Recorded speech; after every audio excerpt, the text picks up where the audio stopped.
जय गुरु जी। शुक्राना गुरु जी महाराज का। अनंतम अनंतम शुक्राना मेरे महाराज का। जय गुरु जी साथ संगत जी।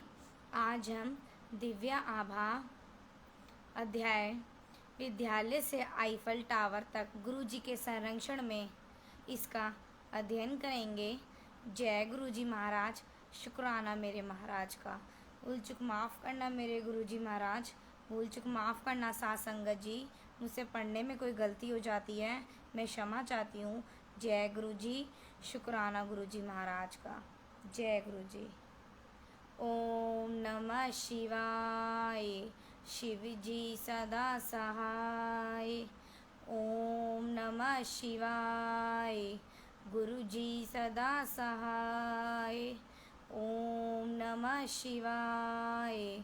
शिव जी सदा सहाय। ओम नमः शिवाय। गुरु जी सदा सहाय। जय गुरु जी। शुक्राना गुरु जी महाराज।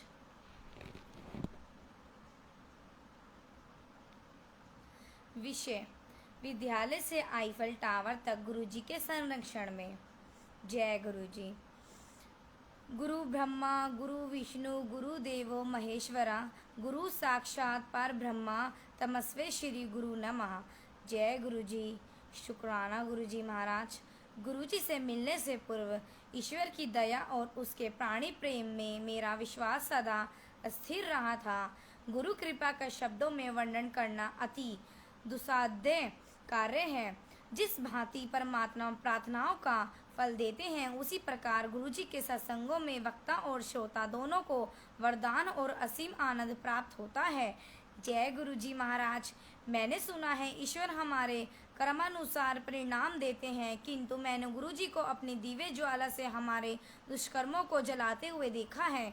फलस्वरूप हम उस जीवन से उभर सके हैं जो उनके कोमल चरण स्पर्श कर कृतज्ञ हुए बिना जीना पड़ता। गुरुजी के प्रथम दर्शन के समय में 11वीं कक्षा में पढ़ती थी। यद्यपि मेरा जन्म पंजाब में हुआ था, उस समय हम नोएडा में रहते थे और मुझे पंजाबी भाषा का ज्ञान बिल्कुल नहीं था। अतः मुझे शब्द या गुरुजी का कथन बिल्कुल समझ नहीं आते थे। निसंदेह प्रथम दर्शन पर मुझे कितना अच्छा प्रतीत हुआ, यह वर्णन करना बहुत कठिन है। जय गुरु जी महाराज। शुक्राना मेरे महाराज का। मेरे प्रभु के शब्द मेरी वाणी में अपने विद्यालय के वार्षिकोत्सव पर मुझे स्वागत भाषण देना था। यद्यपि मैं ये सदा से करती आई थी, इस बार मुख्य अतिथि अति वरिष्ठ अधिकारी थे। मेरे उपसंहार पर सब उपस्थित गणों ने तालियों की गड़गड़ाहट से में मेरी प्रशंसा करी। मंच से उतरते ही सबने मेरी सराहना करी और बधाई के पुल बांध दिए। शिक्षकों और सहपाठियों ने अचरज भरे चेहरों से मुझे बताया कि भाषण देते हुए मुझ में परिवर्तन स्पष्ट झलक रहा था।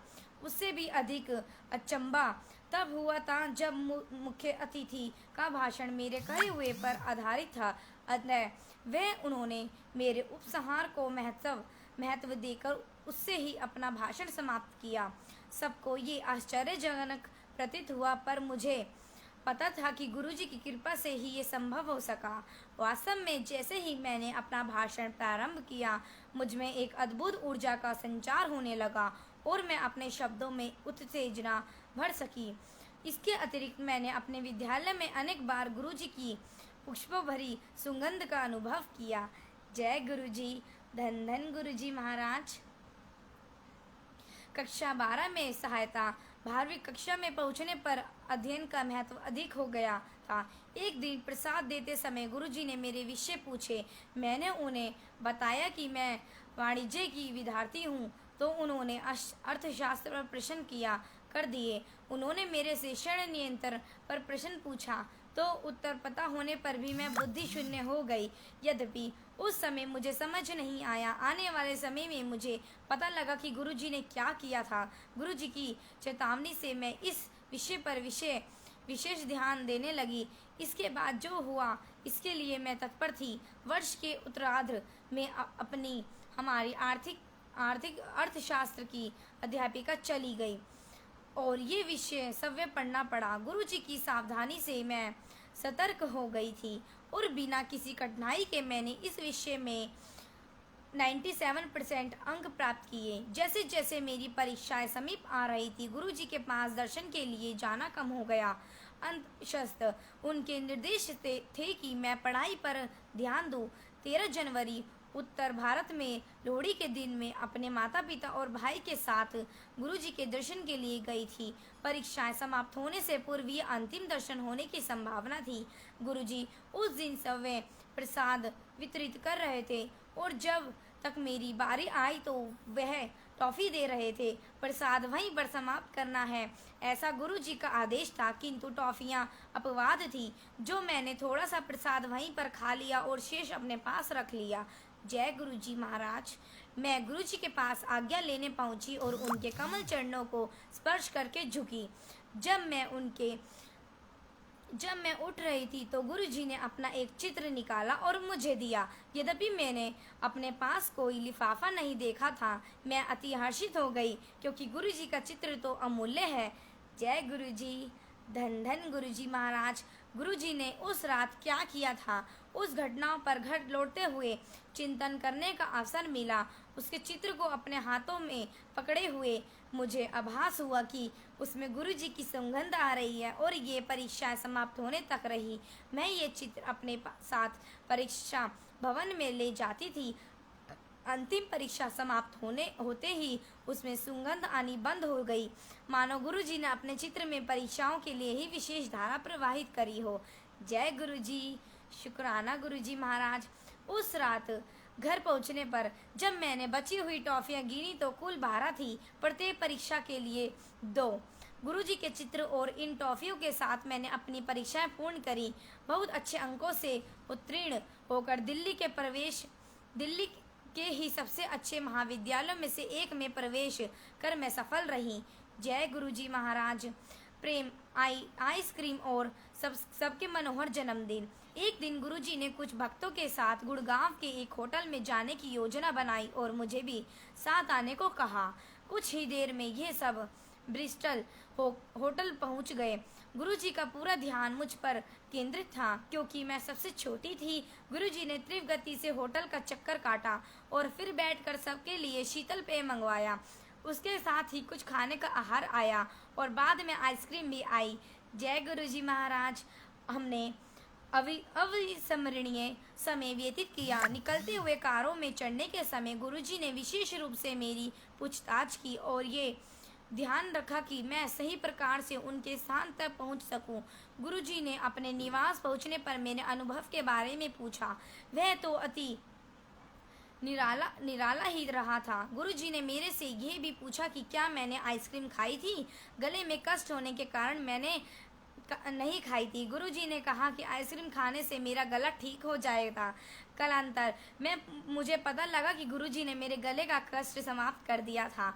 उस दिन के पश्चात मेरा गला, जो हर वर्ष एक बार अवश्य खराब होता था, कभी खराब नहीं हुआ। धन धन गुरुजी महाराज। धन धन गुरुजी महाराज। गुरुजी के उत्कृष्ट संरक्षण और प्रेम की विशेष झलक एक दिन और प्रकट हुई। हम संगत में शब्द सुन रहे थे और गुरुजी द्वारा प्रसाद वितरण की प्रतीक्षा कर रहे थे। गुरुजी के आदेश पर प्रसाद लाकर उसके पास रख दिया गया। उस दिन गुरुजी ने जिस ओर मैं बैठी थी उधर से प्रसाद बांटना आरंभ किया। प्रसाद लेने के लिए सबसे पहले मैं ही थी।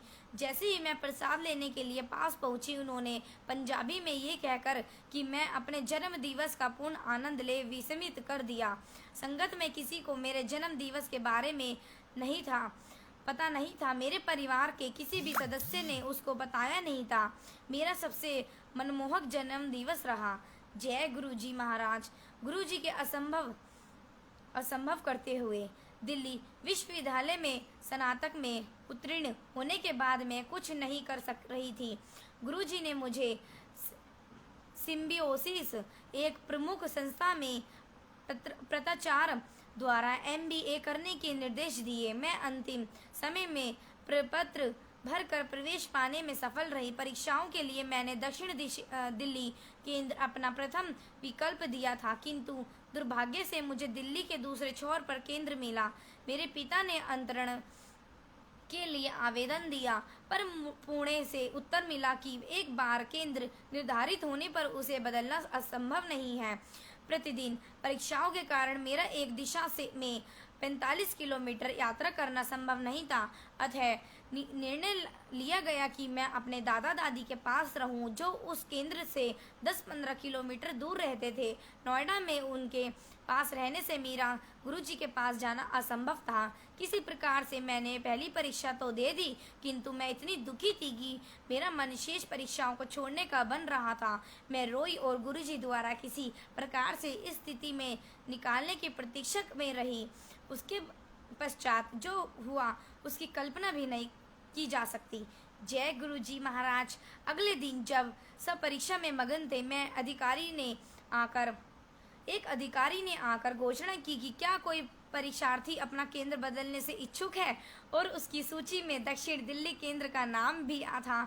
मैं तो उछल पड़ी और तुरंत अपना नाम लिखवा दिया। परीक्षा के अंत में उस अधिकारी के पास जाने पर उसने बताया कि अधिक परीक्षार्थियों के कारण इस केंद्र पर स्थान की कमी थी और मेरा आवेदन स्वीकार हो गया था। जय गुरुजी। शुक्राना गुरुजी महाराज। वाह वाह गुरुजी महाराज। अब मैं परीक्षाएं होते हुए भी गुरुजी के दर्शन कर सकती थी। गुरुजी के अन्यथा और कौन ऐसा कर सकता है।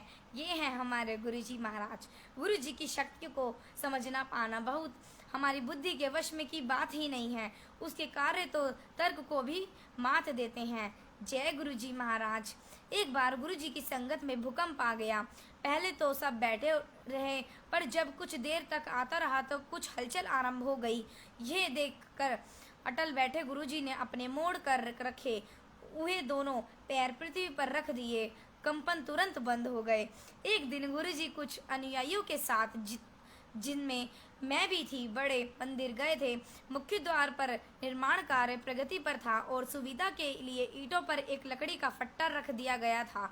हमने फट्टे पर चलकर प्रवेश किया, किंतु गुरुजी ने गीले सीमेंट पर चलकर प्रवेश किया।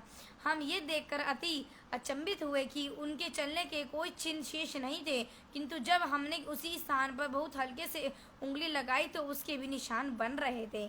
जय गुरुजी महाराज। शुक्राना मेरे महाराज का। 15 दिन में विवाह। एक बार गुरुजी की शरण में आने पर वे हमारी सब चिंताओं और कष्टों का निवारण करते हैं। चूँकि हमारा ज्ञान हमारे अनुभवों और वर्तमान परिस्थितियों तक ही सीमित है, हमें समय की आवश्यकताओं को समझने में की सामर्थ्य भी सीमित है। इसके विपरीत गुरुजी को उनका पूरा ध्यान है कि उनके लिए वे प्रावधान भी कर देते हैं। गुरुजी ने मेरे विवाह का भी प्रबंध किया हुआ था और मेरी माँ को 6 वर्ष पूर्व ही बता दिया था कि ये घटना कब घटेगी, पर उसकी गति सबके लिए अति तीव्र थी। अप्रैल में आरंभ में गुरुजी ने मेरे पिता से पूछा, क्या किसी प्रस्ताव पर विचार हो रहा है। मेरे पिता ने उत्तर दिया कि एक प्रस्ताव आया अवश्य है, किंतु उस पर गंभीरता से विचार नहीं हुआ, क्योंकि अभी मेरे विवाह के बारे में सोचा नहीं जा रहा है। गुरुजी ने कहा कि उस पर विचार किया जाए। मेरे पिता ने तब इस बारे में परिवार में चर्चा करी। मेरे होने वाले वर स्वीडन में रहते थे और 16 अप्रैल को एक मास के लिए भारत आ रहे थे। ये सुनिश्चित हुआ कि दोनों परिवार 17 अप्रैल को मिलेंगे।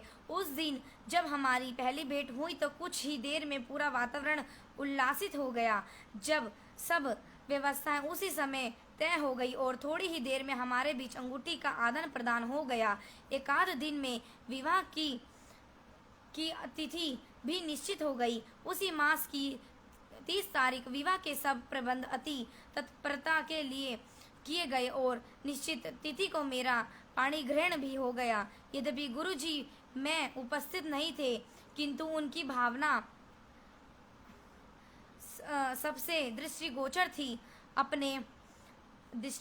थी। सबने विवाह स्थल में सजावट, वातावरण, भोजन आदि व्यवस्थाओं की भूरी भूरी प्रशंसा करी। हर व्यवस्था में गुरुजी की कृपा ही झलक रही थी। जय गुरुजी महाराज। धन धन गुरुजी महाराज। गुरुजी के साथ आईफल टावर पर मेरे पिता की मई के बाद मध्य में वापस लौटने की योजना थी, क्योंकि उन्हें उतना ही अवकाश मिला था। 15 दिन में मेरे लिए पारपत्र और वीसा दोनों मिलना नितांत कठिन था। यथा शीघ्र स्वीडन के दूतावास को आवेदन किया तथा गया, परंतु उन्होंने बताया कि सब आवेदन स्वीकृति के लिए स्वीडन भेजे जाते हैं और उनके पश्चात यहाँ से वीज़ा दिया जाता है। अतः मेरे पति सुशील को अकेले ही स्वीडन लौटना पड़ा। उसके लिए अपनी यात्रा और स्थगित करना संभव नहीं था। प्रतीक्षा में 1 मास व्यतीत हो गया। स्वीडन में उन्होंने भी दूतावास में शीघ्रता करने के लिए निवेदन किया। जून के आरंभ में ऐसा लगा कि वीज़ा 1 सप्ताह में मिल जाएगा। मेरी यात्रा के टिकट 16 जून के लिए ले लिए गए और उल्टी गिनती प्रारंभ हो गई। 16 जून को दूतावास जाने पर ऐसा लग रहा था कि हमारा वहां जाना निरर्थक रहा। वहां पर बताया कि अभी भी उत्तर की प्रतीक्षा में मैं निराश हो गई, क्योंकि इसका अर्थ था 1 सप्ताह का विलंबन। मैंने ये सूचना अपने पिता को दी और कुछ देर में पुनः प्रयास किया। वहाँ के अधिकारी ने जब मुझे मेरा वीज़ा दिया तो अति अचंभा हुआ। अति प्रसन्न होकर मैंने ये सूचना अपने पिता को दी। आश्चर्य की बात थी कि उन्हें कोई अचरज नहीं हुआ।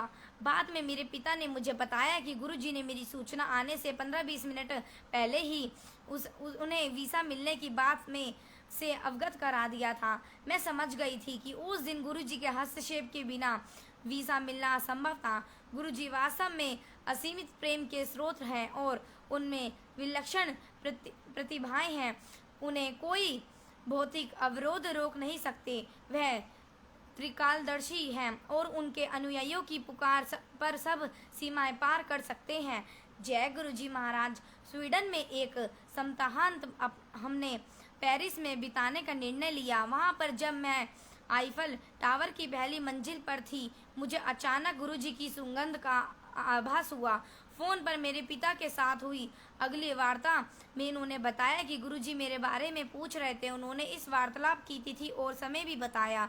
थोड़ा गणित करने पर पता लगा कि जब उन्होंने मेरे पिता के बारे में पूछा था, उस समय मैं आईफल टावर की पहली मंजिल पर ही थी।